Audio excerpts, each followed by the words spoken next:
ಸಂಯುಕ್ತ ಕರ್ನಾಟಕ ವೀಕ್ಷಕರಿಗೆ ಸ್ವಾಗತ. ನಾನು ಕೃಷ್ಣ. ಇವತ್ತು ಸಿದ್ಧಗಂಗಾ ಮಠದಲ್ಲಿ ಸಂಯುಕ್ತ ಕರ್ನಾಟಕ ವತಿಯಿಂದ ಜಾಣರ ಗುರು ಪತ್ರಿಕೆ, ಜಾಣರ ಗುರು ಓದಿ ಜಾಣರಾಗಿ ಅನ್ನೋ ವಿಶೇಷ ಕಾರ್ಯಕ್ರಮ ಹಮ್ಮಿಕೊಂಡಿದ್ವಿ.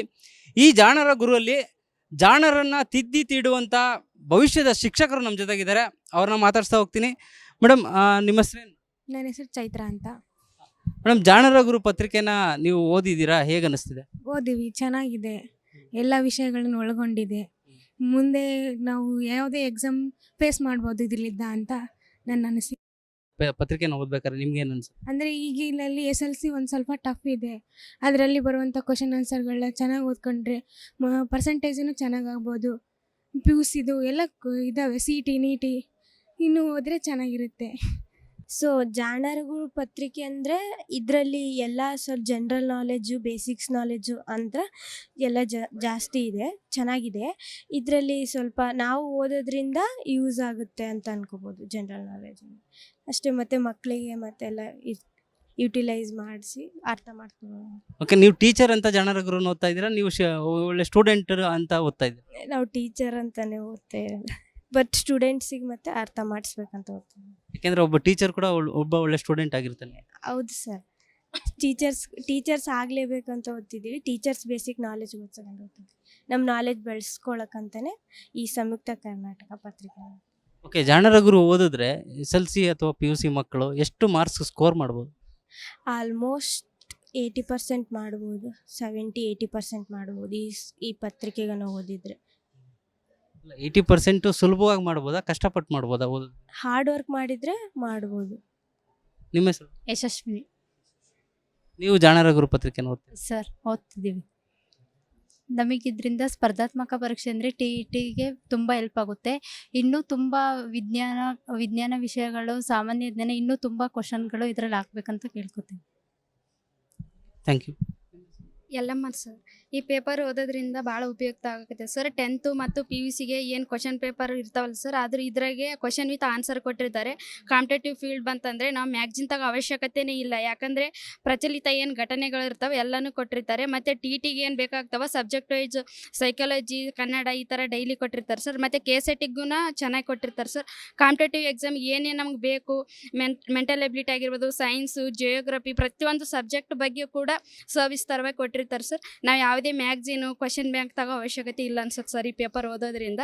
ನಾವು ಈ ಪೇಪರ್ 1 hour 2 hour ಓದಿದ್ರೂ ಇನ್ನೂ ಓದ್ಬೇಕು ಅನ್ಸುತ್ತೆ ಸರ್. ಭಾಳ ಚೆನ್ನಾಗಿದೆ ಸರ್. ಈಗ ಸಿದ್ಧಗಂಗಾ ಮಠದಲ್ಲಿ ಕಳೆದ ಕೆಲವು ದಿನಗಳಿಂದ ಜಾಣರ ಗುರು ಪತ್ರಿಕೆ ವಿದ್ಯಾರ್ಥಿಗಳ ಕೈಗೆ ಸಿಗ್ತಾ ಇದೆ. ಅವ್ರು ಓದೋದನ್ನ ನೋಡಿದ್ದೀರಾ? ಅವ್ರ ಫೀಡ್ಬ್ಯಾಕ್ ನಿಮ್ಗೆ ಏನಾದ್ರು ಇದೆಯಾ? ಚೆನ್ನಾಗಿದೆ ಸರ್. ಯಾವುದೇ ಒಂದು KE ಅವೆಲ್ಲ ಕಾಲ್ಫಾರ್ಮ್ ಆತವಲ್ಲ ಸರ್, ಅದು ಓದ್ತೀವಲ್ಲ ಸರ್, ಕೆಲವೊಂದು ಕ್ವಶನ್ ಇದರಿಂದ ಬಂದಿದ್ದಾವೆ ಸರ್. ಮೊನ್ನೆ PC ಎಕ್ಸಾಮ್ ನಡೀತಲ್ಲ ಸರ್, ಕೆಲವೊಂದು ಇದರಿಂದನೇ ಬಂದಿದ್ದಾವೆ ಸರ್ ಈ ಪತ್ರಿಕೆಯಿಂದ. ಉಪಯುಕ್ತ ಆಗತ್ತೆ ಸರ್ ಈ ಪೇಪರಿಂದ. ಸಂಯುಕ್ತ ಕರ್ನಾಟಕ ಜಾಣರ ಗುರು ಪತ್ರಿಕೆಗೆ ಇನ್ನೂ ಯಾವ ವಿಷಯಗಳು ಸೇರಿಸ್ಬೇಕು ಅಂತ ನೀವು ಸಲಹೆ ಕೊಡ್ತೀರಿ? ಸಬ್ಜೆಕ್ಟ್ ವೈಸ್ ಚೆನ್ನಾಗಿ ಕೊಡಕತ್ತಾರೆ ಸರ್ ಆಲ್ಮೋಸ್ಟ್ ರೀ. ಇನ್ನೂ ಸ್ವಲ್ಪ KS IAS ಬಗ್ಗೆನೂ ಜಾಸ್ತಿ ಕೊಡಕತ್ತಾರೆ, ಇನ್ನೂ ಡೆಪ್ತಾಗಿ ಕೊಡಬೇಕಂತ. ನನ್ನ ಹೆಸರು ಎಲಿಜಬೆತ್ ಅಂತ. ಸ್ಪರ್ಧಾತ್ಮಕ ಪರೀಕ್ಷೆಗಳಿಗೆ ಇದು ತುಂಬ ಉಪಯುಕ್ತ ಆಗಿದೆ. CET TET ಪರೀಕ್ಷೆಗಳಿಗೆ ತುಂಬ ಇದಿದೆ. SSLC PUC ಎಲ್ಲ ವಿದ್ಯಾರ್ಥಿಗಳಿಗೆ ಇದರಿಂದೇ ಓದಿಸಿ ಪರ್ಸೆಂಟೇಜ್ ಮಾಡ್ಬೋದು. ನನ್ನ ಹೆಸರು ಭಾನು ಅಂತ. SLC ಮತ್ತು PUC ಕ್ವಶನ್ಸ್ಗಳು ಇಂಪಾರ್ಟೆಂಟ್ ಇದು ಎಲ್ಲ ಈಸಿಯಾಗಿದ್ದಾವೆ ಆನ್ಸರ್ಸು. ಹಾಗೆ ಸಾಮಾನ್ಯ ಜ್ಞಾನ ಹೆಚ್ಚಿಸಿಕೊಳ್ಳುವ ಪ್ರಶ್ನೆಗಳೂ ಇದ್ದಾವೆ. TETಗೆ ಎಕ್ಸಾಮ್ ಕ್ವಶನ್ಸ್ಗಳು ಬರ್ತಿದ್ದಾವೆ, ಇನ್ನಷ್ಟು ಜಾಸ್ತಿ ಬರಲಿ ಅಂತ ಆಸೆ. ನನ್ನ ಹೆಸರು ಸಂಪ್ರೀತ. ಈ ಜಾಣರ ಗುರು ಪೇಪರಿಂದ ಕಡಿಮೆ ಅಂಕ ಪಡಿತಿರೋ ವಿದ್ಯಾರ್ಥಿಗಳು ಹೆಚ್ಚು ಅಂಕ ಪಡೆಯಲು ಸಹಾಯ ಆಗ್ತಿದೆ. ಈ ಜಾಣರ ಗುರು ಪೇಪರಿಂದ ನಮಗೆ ಎಲ್ಲರಿಗೂ ತುಂಬ ಉಪಯುಕ್ತ ಆಗ್ತಿದೆ. ಎಲ್ಲ ಸ್ಪರ್ಧಾತ್ಮಕ ಪರೀಕ್ಷೆಗಳಲ್ಲೂ ನಾವು ತುಂಬ ಚೆನ್ನಾಗಿ ಭಾಗವಹಿಸಲು ನಮಗೆ ಅವಕಾಶ ದೊರೆತಿದೆ ಅಂತ ಹೇಳ್ಬೋದು.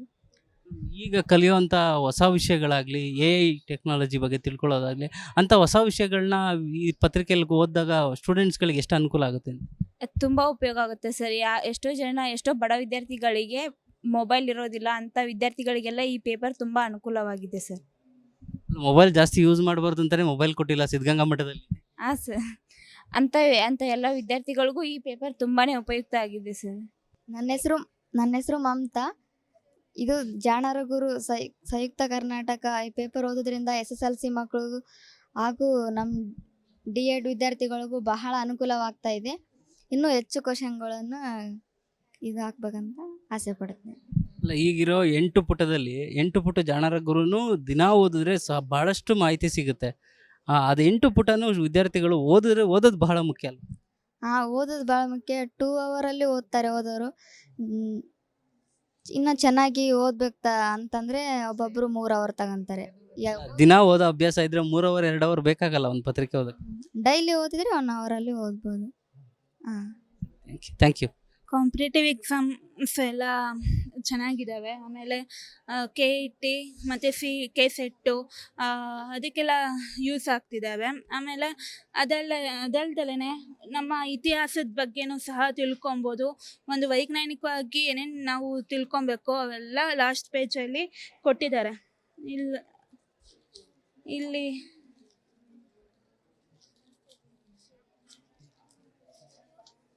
ಸೆಕೆಂಡ್ ಆ್ಯಂಡ್ ಥರ್ಡ್ ಪೇಜಲ್ಲಿ ಕೊಟ್ಟಿದ್ದಾರೆ. ಇವೆಲ್ಲ ನಾವು ಪಿರಮಿಡ್ ಬಗ್ಗೆ, ಆಮೇಲೆ ಭೌತಶಾಸ್ತ್ರದ ರಹಸ್ಯದ ಬಗ್ಗೆನೂ ನಾವು ತಿಳ್ಕೊಬೋದು, ಇತಿಹಾಸದ ಬಗ್ಗೆ ತಿಳ್ಕೊಬೋದು.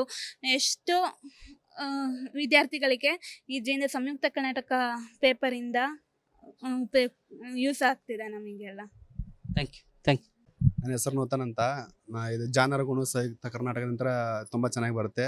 ಇದರಲ್ಲಿ ಮೇನ್ ನನಗೆ ಇಷ್ಟ ಆಗೋದಂದರೆ ಪದಬಂಧ ಮತ್ತು ಡೈಲಿ ಕನ್ನಡ ಗ್ರಾಮರ್ ಬರುತ್ತೆ, ಚೆನ್ನಾಗಿ ಬರುತ್ತೆ. ಆಮೇಲೆ ಸ್ಪರ್ಧಾತ್ಮಕ ಪರೀಕ್ಷೆಗಳಾಗಿ ಇವು ಕ್ವಶನ್ಗಳು ಬರ್ತವೆ, ಅವು ಚೆನ್ನಾಗಿರ್ತವೆ. ಅವು ಈಗ PCಯಲ್ಲಿ ಕೂಡ ನಮಗೆ ಹೆಲ್ಪ್ ಆಗಿದೆ. ಈ ಫ್ಯೂಚರಲ್ಲಿ ಯಾವ ಸಬ್ಜೆಕ್ಟಿಗೆ ಟೀಚರ್ ಆಗಬೇಕು ಅಂತ? ನಾನು ಫ್ಯೂಚರಲ್ಲಿ ಕನ್ನಡ ಟೀಚರ್ ಆಗಬೇಕು. Kannada favourite subject? Kannada favourite subject. ನನ್ನ ಡಿಗ್ರಿಯಲ್ಲಿ ಮೇಜರ್ ಕನ್ನಡ. ಈಗಿರೋ SLC ಮಕ್ಕಳಿಗೆ ಯಾವ ಸಬ್ಜೆಕ್ಟ್ ಕಷ್ಟ ಅಂತ ಅನ್ಸುತ್ತೆ ನಿಮ್ಮ ಪ್ರಕಾರ? ಅದು ಅವರ ಆಸಕ್ತಿ ಮೇಲೆ ಹೋಗುತ್ತೆ, ಮತ್ತು ಅವರಿಗೆ ಟೀಚರ್ಸ್ ಅವರಿಗೆ ಯಾವ ರೀತಿ ಕಲಿಸ್ತಾರೆ ಮತ್ತು ಅವರಿಗೆ ಆ ಟೀಚರು ಯಾವ ರೀತಿ ಇಷ್ಟ ಆಗ್ತಾರೆ ಅದ್ರ ಮೇಲೆ ಹೋಗುತ್ತೆ. ನಾನು ಯಾಕೆ ಕಷ್ಟ ಸಬ್ಜೆಕ್ಟ್ ಅಂತ ಕೇಳಿದೆ ಅಂದರೆ, ನಮ್ಮ ಜಾಣರ ಗುರು ಪತ್ರಿಕೆಯಲ್ಲಿ ವಿಜ್ಞಾನ ಕಷ್ಟ ಅನ್ನೋರಿಗೆ ವಿಜ್ಞಾನದ ಬಗ್ಗೆ ಮಾಹಿತಿ ಇರುತ್ತೆ, ಗಣಿತ ಕಷ್ಟ ಅನ್ನೋರಿಗೆ ಗಣಿತದ ಬಗ್ಗೆ ಇರುತ್ತೆ, ಸಮಾಜ ಕಷ್ಟ ಅನ್ನೋದು ಸಮಾಜದ ಇರುತ್ತೆ. ಎಲ್ಲ ಕಷ್ಟ ಅಂತ ಯಾರು ಅನ್ಕೋತಾರೋ ಅವ್ರಿಗೆ ಸುಲಭವಾಗಿ ಮಾಡಿಕೊಡುವಂಥ ಗುರಿನೇ ಜಾಣರ ಗುರುದು. ಅದಕ್ಕೆ ಕೇಳಿದ್ದು, ಕಷ್ಟ ಆದವರು ಮಕ್ಕಳು ಇದನ್ನು ಫಾಲೋ ಮಾಡಿದ್ರೆ ಈಸಿ ಆಗ್ಬೋದಾ ಅಂತ? ಈಸಿ ಆಗುತ್ತೆ, 100% ಈಸಿ ಆಗುತ್ತೆ. ಆಮೇಲೆ ಮತ್ತು ಅವ್ರಿಗೆ ಪರೀಕ್ಷಾ ದೃಷ್ಟಿಯಿಂದನೂ ಕೂಡ ಸಾಕಷ್ಟು ಹೆಲ್ಪ್ ಆಗುತ್ತೆ. ಸರ್, ವಿದ್ಯಾರ್ಥಿಗಳಿಗೆ ತುಂಬ ಅನುಕೂಲ.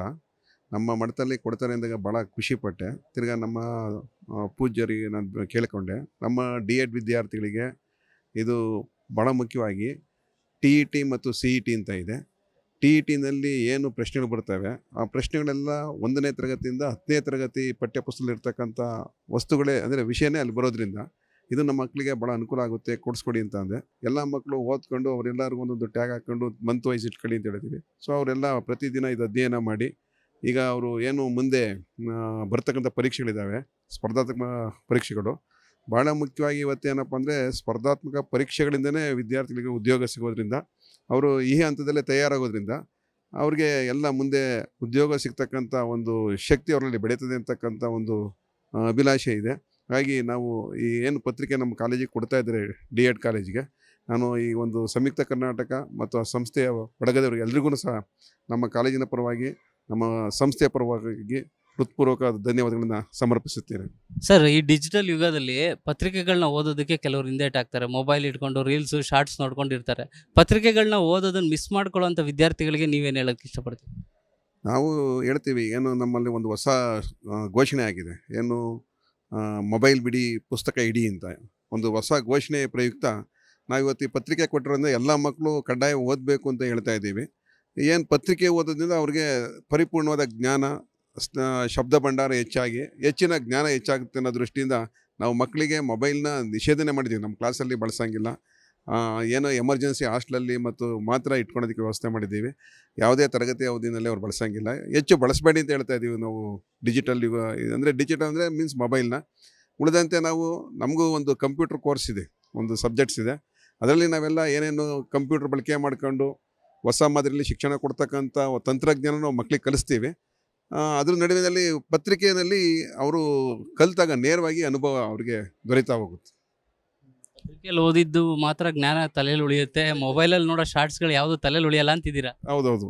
ಯಾಕೆಂದರೆ ಈಗ ನಾವೇ ಎಷ್ಟೋ ನೋಡ್ತೀವಿ ಮೊಬೈಲ್ನಾಗೆ, ಅವೆಲ್ಲ ಮರ್ತೋಗಿರ್ತೇವೆ. ನಾವೇನು ಬುಕ್ಸಲ್ಲಿ ಓದಿರ್ತೀವಿ, ಇಂಥ ಪೇಜಲ್ಲಿ, ಇಂಥ ಬುಕ್ಕಲ್ಲಿ, ಇಂಥ ಪೇಜಲ್ಲಿ, ಇಂಥ ಲೈನೇ ಹಿಂಗಿದೆ ಅಂತ ಹೇಳ್ತೀವಿ. ಹಾಗೆ ಯಾವಾಗಲೂ ಪುಸ್ತಕ ಓದೋದ್ರಿಂದ, ಪೇಪರ್ ಓದೋದ್ರಿಂದ ಸ್ಥಿರ ಜ್ಞಾನ, ಶಾಶ್ವತವಾದ ಜ್ಞಾನ ಅಂತ ಹೇಳ್ತೀವಿ. ಶಾಶ್ವತವಾದ ಕಲಿಕೆ ಅವ್ರಿಗೆ ಮುಂದೆ ಲೈಫ್ಗೆ ಭವಿಷ್ಯಕ್ಕೆ ಅನುಕೂಲ ಆಗುತ್ತೆ. ಹಾಗಾಗಿ ಪತ್ರಿಕೆಗಳನ್ನ ಮತ್ತು ಪುಸ್ತಕಗಳನ್ನ ಅಧ್ಯಯನ ಮಾಡಿದ್ರೆ ಮಾತ್ರ ಶಾಶ್ವತ ಜ್ಞಾನ ಬರುತ್ತೆ. ಯಾವುದೇ ಮೊಬೈಲ್ಸು, ಈಗ ಎಷ್ಟೋ ಫಿಲಮ್ ನೋಡ್ತೀವಿ, ಏನೋ ನೋಡ್ತೀವಿ, ಎಲ್ಲ ಮರ್ತ್ಬಿಟ್ಟಿರ್ತೀವಿ. ಆದರೆ ಬುಕ್ಸ್ನ ಯಾವುದೂ ನಾವು ಮರೆಯೋದಿಲ್ಲ. Thank you sir. ಓಕೆ, ಧನ್ಯವಾದ. ನಮಸ್ತೆ ಸರ್, ನನ್ನ ಹೆಸರು ಎಚ್ ವಿ ಮಲ್ಲಿಕಾರ್ಜುನ ಸ್ವಾಮಿ ಅಂತ, ಉಪನ್ಯಾಸಕರು, ಶ್ರೀ ಬಸವೇಶ್ವರ ಡಿ.ಎಡ್ ಕಾಲೇಜು ಸರ್. ಕಡಿಮೆ ಅವಧಿಯಲ್ಲಿ ಹೆಚ್ಚು ಜ್ಞಾನವನ್ನು ಮಕ್ಕಳು ಪಡ್ಕೊಬೋದು ಸರ್ ಇದರಿಂದ. ಮತ್ತು ಎಲ್ಲೆಲ್ಲೋ ಹುಡುಕಬೇಕಾದ ಮಾಹಿತಿಯನ್ನು ನಮಗೆ ಪೇಪರ್ ಕೊಡೋದ್ರಿಂದ ಆ ಎಲ್ಲ ಮಾಹಿತಿಯನ್ನು ಸುಲಭವಾಗಿ ಮಗು ಸಿಗ್ತಾ ಇದೆ. ಅದರಿಂದ ಮಕ್ಕಳು ಜ್ಞಾನವನ್ನು ಎನ್ರಿಚ್ ಮಾಡ್ಕೊತಿದ್ದಾರೆ. ಮತ್ತು ಯಾವುದೇ ಕಾರಣಕ್ಕೆ ಈ ಪೇಪರ್ ಓದೋದ್ರಿಂದ ಅನುಕೂಲ ಏನು ಅಂದರೆ ಜ್ಞಾನವನ್ನು ಹೆಚ್ಚು ಶೇರ್ ಮಾಡ್ಬೋದು ಸರ್. ಹೇಗೆ ಶೇರ್ ಮಾಡ್ಬೋದು ಅಂದರೆ ಸುಲಲಿತವಾಗುತ್ತೆ, ಅವ್ರ ಭಾಷೆಯಲ್ಲಿದೆ, ಮಾತೃಭಾಷೆಯಲ್ಲಿರುತ್ತೆ, ಮಗು ಸುಲಭನಾಗಿ ಅರ್ಥ ಮಾಡ್ಕೊಳುತ್ತೆ, ಮತ್ತು ಕಲಿಕೆಗೆ ಸುಗಮ ಆಗುತ್ತೆ. ಮಗುವಿಗೆ ಸಾಮರ್ಥ್ಯಕ್ಕೆ ಬೇಕಾದ ಎಲ್ಲ ಅಂಶಗಳನ್ನು ಈಸಿಯಾಗಿ ಪಡ್ಕೊಬೋದು ಸರ್. ಉದಾಹರಣೆಗೆ ಸೈಕಾಲಜಿ ಇದೆ, ಮನಃಶಾಸ್ತ್ರ, ಗಣಿತ ಅಂತ ಹೇಳ್ತೀವಿ, ನಾನು ಗಣಿತ ಮೇಷ್ಟ್ರು, ಗಣಿತದ ಬಗ್ಗೆ, ವಿಜ್ಞಾನ, ಈ ಎಲ್ಲ ವಿಷಯಗಳನ್ನು ಅತ್ಯಂತ ಕೂಲಂಕುಷವಾಗಿ ಸುಲಭವಾಗಿ ಅರ್ಥ ಆಗಿ ಹೇಳ್ಕೊಡ್ತದೆ ಸರ್. ಕೆಲವು ಮಕ್ಕಳು ಓದಲ್ಲ ಅಂತಾರೆ ಪತ್ರಿಕೆನ. ಈಗ ಕೆಲವರು ಅಂದರೆ ಓದಲ್ಲ ಅಂತ ಹೇಳ್ತಾರೆ. ಅವ್ರಿಗೆ ಯಾಕೆ ಓದಲ್ಲ ಅಂತ ಅವ್ರಿಗೆ ಅರ್ಥ ಮಾಡಿಸೋದು ಸರ್. ಅದಕ್ಕೆ ಮೂಲ ಕಾರಣ ಪೇರೆಂಟ್ಸು ಸರ್. ಯಾಕೆ ಪೇರೆಂಟ್ಸ್ ಅಂದರೆ ನಾನು ಹೇಗೋ ನನ್ನ ಮಗು ಆಗಿ ಫಾಲೋ ಮಾಡ್ತಾರೆ ಸರ್.